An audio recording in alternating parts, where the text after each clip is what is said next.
निसर्ग दुर्बोधं बोध विक्लवा क्व भूपति नाम चरितं क्व जन्तव। निसर्ग दुर्बोधं बोध विक्लवा क्व भूपति नाम चरितं क्व जन्तव। तवानुभावो अयं वेदियन्मया तवानुभावो अयं वेदियन्मया निगूढतत्त्वं नैवर्तविदिशां निगूढतत्त्वं नैवर्तविदिशाम्। अगले श्लोक में हम लोगों ने देखा कि वह बता रहा था वनेचर कि जो राजा अपने हितैषियों की नहीं सुनता है वो अभी सही राजा नहीं होता है, और जो हितैषी और अमात्य जो अपने राजा को सही मंत्रणा नहीं देते हैं, जो प्रधानमंत्री या मंत्री जो अपने राजा को सही मंत्रणा नहीं देते हैं, वो अभी अच्छे मंत्री नहीं कहलाते हैं। और दोनों के संपर्क से ही राज्य में सदा लक्ष्मी अनुराग करती है। अब इस श्लोक में फिर से वनेचर महाराज से कह रहा है कि जो शत्रु है, जो दुर्योधन है, उसके गुप्त रहस्य को जानने वाला या समझना हमारे बस की बात नहीं थी। हम कैसे हैं कि अनभिज्ञ हैं, अनजान हैं, लेकिन उनके राजाओं के रहस्य को समझना हमारे बस की बात नहीं है। लेकिन इस दुष्कार्य को करके मैं पूरे एकदम साहस के साथ, वो अहंकारहीन था, उसके अंदर अहंकार नहीं है वनेचर के, और वो वनेचर महाराज से विनम्रता पूर्वक यहाँ पे अनुनय विनय करते हुए कहता है कि जो मैंने यह जाना है यह सब आपका ही श्रेय है, आपके ही अनुसार या आपके ही बताए मार्ग को मैं जान सका हूँ, उस पर मार्ग पर चल के मैं जान सका हूँ। तो कह रहे हैं कि विदिशाम विदिशाम निगूढ़ तत्वम नैवर्तम, दुश्मनों के रहस्यमयी जो गुप्त रहस्य है उन तत्वों को नैवर्तम अर्थात नीति मार्ग से वह कैसे जाना, तो नीति मार्ग से जाना। तो कह रहा है कि विदिशाम निगूढ़ तत्वम नैवर्तम अर्थात दुश्मनों का जो गुप्त रहस्य है, दुश्मनों के जो नीति मार्ग थी, उस मार्ग को जानने का जो मुझे श्रेय मिल रहा है वह मेरा नहीं है बल्कि किसका है। तो कह रहे हैं तव अनुभव अर्थात यह सब आपका है। यहाँ पे बता रहा है कि मैं तो अनभिज्ञ हूँ, पढ़ा लिखा है ये नहीं हूँ, जानता भी नहीं था, वनेचर हूँ, वन में निवास करने वाला वनेचरती थी, वनेचर बताया गया है जो वन में विचरण करते हैं, ऐसा वह वनेचर था, उसको ज्ञान नहीं है। लेकिन महाराज युधिष्ठिर के आश्रय में रह करके, महाराज युधिष्ठिर के बातों पर चल करके, महाराज युधिष्ठिर से नीति को प्राप्त करके वह जा करके इतने बड़े कार्य को करके आया है कि किसी राजा के राज्य लक्ष्मी, शुरू में ही कहा गया है कि श्री करुणाम अधिपस्य पालनी प्रजा सुवित्तिम यमयुक्त वेदित अर्थात जिसको नियुक्त किया गया था यह जानने के लिए वो बहुत विधि पूर्वक जानकारी प्राप्त, जानकारी कैसे प्राप्त किया है, तो कह रहा नैवर्तम मतलब नीति मार्ग से किया है। कहे कि महाराज युधिष्ठिर न छल किए हैं, न कपटी है, न अधर्मी है, वह अच्छे नीति मार्ग पर चल रहे हैं, अच्छे कर्मों को कर रहे हैं, धर्मराज के अवतार है, तो उनके अधीनस्थ रहने वाला यह वनेचर भी कैसे गलत हो सकता है। उसी बात को कह रहा है कि नीति मार्ग से, यह नहीं कि अनीति मार्ग से, नीति मार्ग से निगूढ़ तत्वम जो गुप्त रहस्य जो छिपे हुए हैं नीति मार्ग से, विदिशाम दुश्मनों के जो गुप्त रहस्य छिपे हुए हैं उन रहस्यों को कह रहे हैं कि यत माया अवेदी, यत माया अवेदी, यत माने जो, माया माने मेरे द्वारा, अवेदी माने जानकर, अवेदी माने जानकर, जो मैं जानकर यहाँ लौटा हूँ। अगर इसको पा जाता दुर्योधन तो इसको उल्टा सीधा करके इतनी मार मरवाता, इतनी मार मरवाता कि न तो कि जियले में करत न तो मुगले में करत। मगर देखिए वह वनेचर महाराज युधिष्ठिर से किस प्रकार ज्ञान को प्राप्त करता है और गुप्तचर रूप में जाता है, ब्रह्मचारी भेष में होता है, ब्रह्मचारी भेष में उसको पहचानना मुश्किल था। लेकिन यह इस श्लोक में बता रहा है कि हमारे बस की बातें नहीं थी, कहाँ राजाओं का इतना उत्तम विचार, नीति मार्ग से जानना कहाँ बहुत बड़ी उपलब्धि है। लेकिन आपके रहते हुए, आपके द्वारा बताए गए हुए मार्ग पर चल के मेरे द्वारा यह सब जब जाना गया है तो इसमें सब आपका ही आश्रय, आपका ही श्रेय है। तो कह रहा है कि यत माया अवेदी अर्थात मेरे द्वारा जान लिया गया, विदिशाम दुश्मनों का, निगूढ़ तत्वम रहस्यमयी राज को, नैवर्तम नीति मार्ग से आयम माने यह, तव माने आपका अनुभव, मतलब इसमें आपका ही प्रभाव है। जैसे आप हम चाहे कोई भी अगर कोई कार्य कर लेता है तो हम सब अपने श्रेष्ठ को श्रेय देते हैं, मान सम्मान देते हैं कि हे प्रभु इसमें सब आपका ही आशीर्वाद था, हे गुरुदेव यह आपका ही है। मान लीजिए हम ये परीक्षा पास कर जाएंगे तो अपने गुरुओं को कहेंगे सब आपके आशीष के कारण ही हुआ है। इसी प्रकार से ये विनम्रता पूर्वक यह वनेचर महाराज से कह रहा है कि यत् मया अवेदी, अर्थात जो मेरे द्वारा जान लिया गया, विदिशाम दुश्मनों का निगूढ़ तत्व नैवर्तन, रहस्यमय या गुप्त रहस्य से युक्त नीति मार्ग को, अयम माने इसमें, तव माने आपका, अनुभव माने इसमें आपका ही प्रभाव है। अगर आप नहीं होते तो हम कुछ नहीं होते। यह 2 लाइनों में वनेचर महाराज से विनय कर रहा है। अच्छा, विनम्रता पूर्वक बता रहा है। अब ऊपर के 2 लाइनों में कह रहा है कि निसर्ग दुर्बोधम अबोध विक्लवा भूपितानाम चरितम क्व 2 जगह दिया है, क्व जंतव।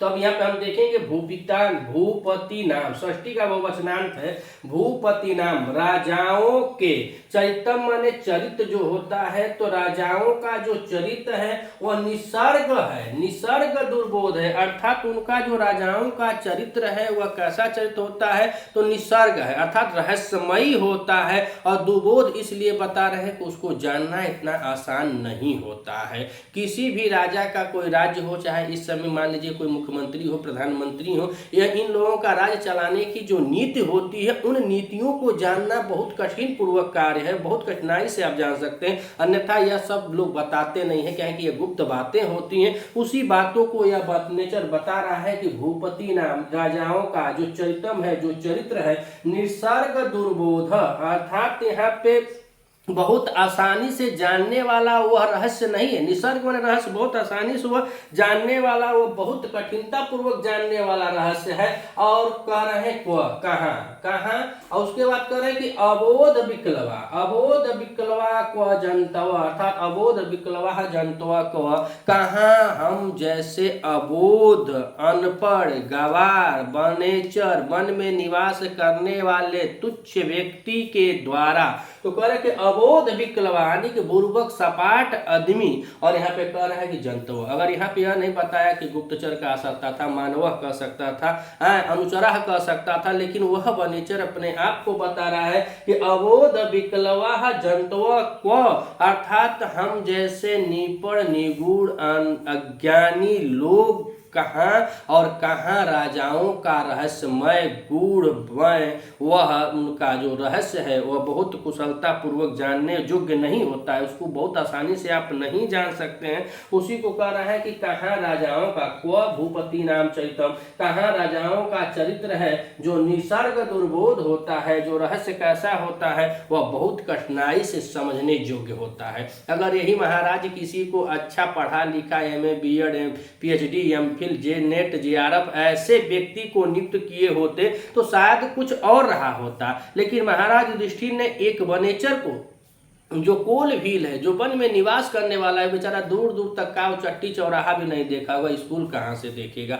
और जो हस्तिनापुर में गया होगा तो वो तो पहले नीचे ऊपर दैया रे दैया करके बस उसके दुर्योधन के महलों को देखता रहा होगा। लेकिन यह कैसा वनेचर है वह बता रहा है महाराज से, इसमें जो भी अयम तव अनुभव, इसमें जो भी मुझे प्राप्त हुआ है, जो भी दुश्मनों के नीति मार्ग से मुझे जो जानकारी प्राप्त हुई है, यह सब आपका ही प्रभाव है। हे महाराज, कहाँ राजाओं का रहस्य, जो गूढ़ रहस्य है, वो उस रहस्य को कठिनाई पूर्वक जानने जो वह रहस्य है, और कहाँ करे क्व जंतव, और कहाँ वो अबोध विक्लवा, और मुझ जैसे निपट गवार जैसे प्राणी को, जंतु मन या प्राणी कहा जाएगा, प्राणी कैसा प्राणी है, तो कह रहा है मुझ जैसे प्राणी को जो अबोध है, न पढ़ा लिखा, एकदम निरक्षर बेचारा है, ऐसे प्राणी को कहाँ ऐसा प्राणी, मगर ऐसा प्राणी कहाँ। उसके बाद भी नीचे कह रहा है कि यत मया अवेदी, जो मेरे द्वारा जान लिया जो मेरे द्वारा जान लिया गया है, विदिशाम माने दुश्मनों के,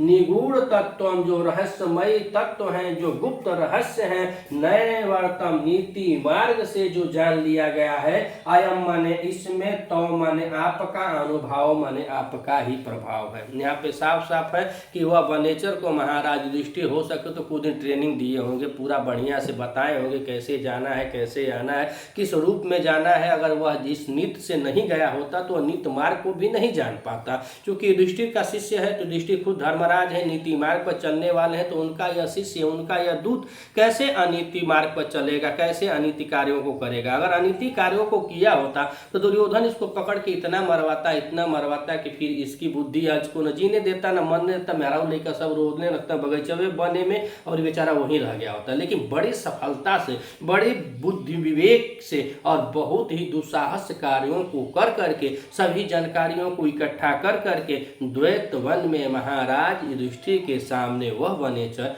आ गया है, यानी सकुशल आ गया है। तब वहां से यह बातें शुरू हो रही है। तो कह रहे हैं कि नए वर्तम, और नए वर्तम में देखा जाए तो इसमें षष्ठी तत्पुरुष समास है। क्या है? षष्ठी तत्पुरुष समास लगा हुआ है।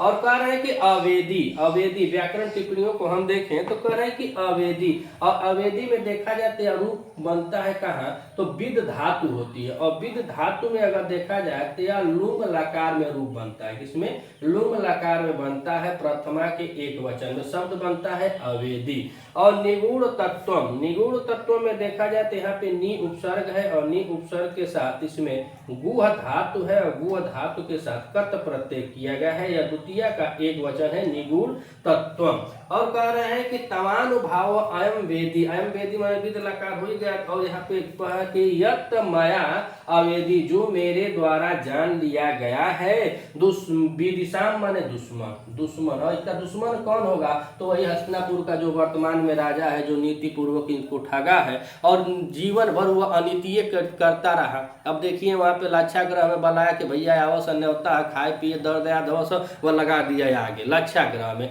भीम को बुला के, आ बड़का भैया बहुत अच्छा आदमी है, बहुत प्यार है, आज तुमको खीर खिलाते हैं, बस खीर में वह जहर डाल दिया था। तो ऐसे बहुत है। अब बड़का भैया युधिष्ठिर भैया को बुलाया कि आओ भैया, पूरा आकाश बैठ के राज में हम जुआ हुआ खेले के बड़ा स्नेह प्रेम में, और प्यार प्यार में जुआ खेलते खेलते समग्र राज्य को और यहाँ के भाई और पत्नी को भी वह दूत कीड़ा में जीत लेता है। ऐसा वह दुश्मन था। तो सोचिए अगर वनेचर को जान जाता कि युधिष्ठिर का भेजा हुआ दूत है तो इसका क्या हाल करता। जब अपने भाइयों का नहीं सगा हुआ तो दूसरे का वह सगा होगा। तो कह रहे हैं, वही बात बता रहा है कि यत मया वेदी, मेरे द्वारा जान लिया गया, विदिशाम माने दुश्मनों के, निगूढ़ तत्व माने गुप्त रहस्य को, नीति द्वारा जान लेने, जो जान लिया गया है नीति मार्ग से, आयम इसमें, तव माने आपका, तव से किसका बोध हो रहा है? युधिष्ठिर महाराज का बोध हो रहा है। युधिष्ठिर जी को कह रहा है कि तव माने आपका अनुभव है, यानी कि आपका ही प्रभाव है, आपके ही प्रभाव से मैं यह सब जान सका हूँ। क्या है? तो आगे बताया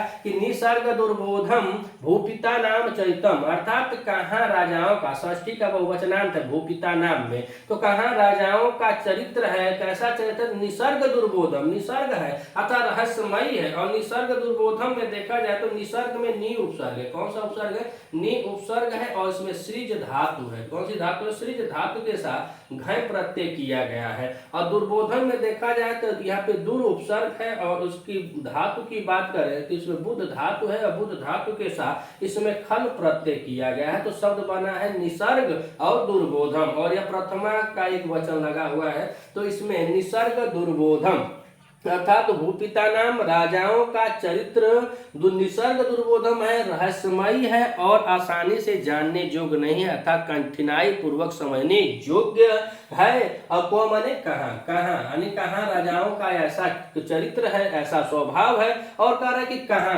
को अबोध विक्लवा, अबोध विक्लवा में देखें तो बहुब्रीहि समास होता है। कहा है कि यह अपने लिए कह रहा है, वनेचर को अपने लिए बता रहा है, तो बहुब्रीहि समास है कि अबोध विक्लवा जंतुआ को, अर्थात मुझ जैसा या अज्ञानी व्यक्ति, कहाँ राजाओं का ऐसा चरित्र है, गुप्त रहस्य वाला है, और कहाँ मुझ जैसा अज्ञानी और विकल जैसे प्राणी को जानने, यानी आप जंतुओं का देखा जाए तो यह जंतो जो है यह प्रथमा बहुवचनांत है, लेकिन यह जंतो मन यहाँ पे किसका बोध हो रहा है, तो जंतो मन प्राणियों का बोध हो गया, प्राणी के लिए होगा कि मैं तुच्छ प्राणी हूँ जो कुछ जानता भी नहीं हूँ, अबोध भी हूँ, विकलवा भी हूँ। जैसे देहात में कहल जाला करे एकदम पागल बेकलायल आदमी है, उसी तरह यहाँ पे अब विकलायल का ही संस्कृत में समझिए कि विकलवा हो गया है, तो अबोध विकलवा है, अर्थात वह अज्ञान व्यक्ति है। और उस अज्ञान व्यक्ति उस प्राणी को कह रहा है कि मैं ऐसा प्राणी हूँ, और यत माने जो मेरे द्वारा अगर यह जानकारी इकट्ठा कर ली गई है, दुश्मनों के नीति मार्ग के निगूढ़ तत्व रहस्यमय तत्व के बारे में जो जानकारी प्राप्त हुई है, उसमें अयम तव अनुभाव, यह सब आपका ही प्रभाव है, आपकी ही देन है कि प्रभु सकुशल हम आ गए आपके सामने, नहीं तो फिर हम आते कि हमारी रूह आती पता भी नहीं लगने देता दुर्योधन, अगर जान जाता कि यह सब जान कर गया है। और 2-4 दिन तो रुका नहीं होगा, हस्तिनापुर में रुका होगा तो लगभग बहुत कम तो 6-7 महीना रुका होगा, क्योंकि सबके बारे में बता रहा है कि हम उनसे मिले, जनता के बीच में गया होगा तो उसके पालन में प्रजाओं के बारे में जाना होगा, धन लक्ष्मी के बारे में जाना, इतना अच्छी जानकारी इकट्ठा करने के लिए कुछ समय लगा होगा। तो समय लगा करके अच्छी जानकारी को प्राप्त करके द्वैत वन में महाराज युधिष्ठिर के सामने वनेचर आकर के विनम्रता पूर्वक अहंकार रहित होकर अपनी बातों को रख रहा है। और यहीं से भभूति की लेखनी शुरू होती है कि बनो सही सलामत वह वनेचर युधिष्ठिर के सामने द्वैत वन में आ चुका है। अगर आप इस चैनल पर नए हैं तो चैनल को सब्सक्राइब कीजिएगा, अगर वीडियो आपको अच्छी लगे तो अधिक से अधिक शेयर कीजिएगा और अपने मित्रों तक शेयर कीजिएगा और कमेंट कीजिएगा। मिलते हैं अगले वीडियो में, तब तक के लिए नमः संस्कृत है।